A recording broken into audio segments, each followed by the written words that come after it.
So Tiger King is a Netflix series that everyone is talking about.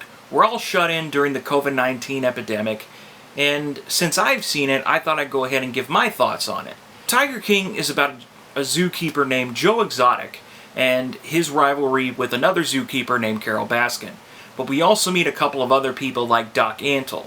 And these people, they're not as good as they seem to be. Joe Exotic, he's a big showman. He likes to go out there and do things. He's gay, he's polygamous, he's a zookeeper, he totes guns, all that crazy stuff. Whereas Carol Baskin, she tends to be more peaceful. Or at least it seems that way, except this documentary seems to imply that she's got a few dark secrets of her own. I'm not going to spoil anything, but it looks like nobody in this show is innocent. Carol Baskin, she seems to be the righteous one out of all these people, but even then she's not that righteous. Doc Antle, he's a big player in this series too, but he's not that big of a deal. It's hinted that he has a bit of a god complex. There's another person named Jeff that works with Joe Exotic, and he's got issues of his own, and all these conflicts of interest tend to stew together to create all this drama.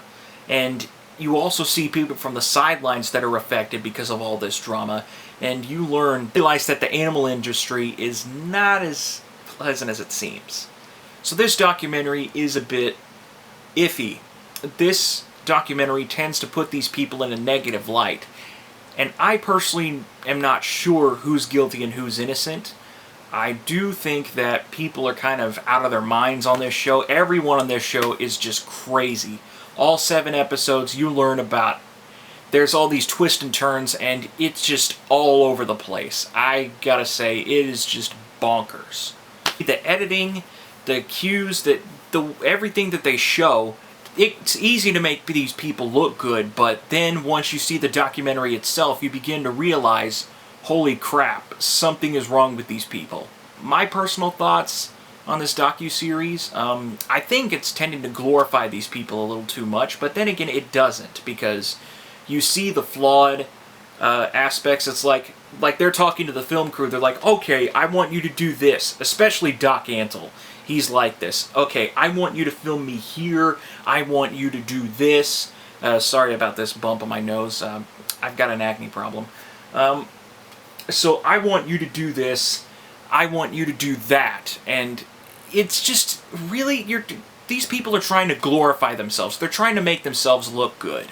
And you begin to see that in this documentary, and you realize what is wrong with these people. I know this is a bit of a repetition, but I'm just going with my thoughts here. Overall, do I recommend this docu-series? Yes. It definitely gives you something to entertain you, but also it makes you think about people. Like, can you really trust these people? Are these people good? It definitely brings up a lot of questions. Now, if you can't handle that kind of stuff where it puts people in a negative light for the sake of entertainment, if you don't like that kind of thing, I would definitely avoid this documentary. But if you're curious and you want to find out a life story about Joe Exotic and how he ended up where he is now, no spoilers, I would definitely recommend watching it because it is just insane. And the documentary doesn't only focus on him, it also focuses on Carol Baskin, Doc Antle, and all these other people, this cast of crazy characters, and I just can't recommend it enough. I give it a 4 out of 5.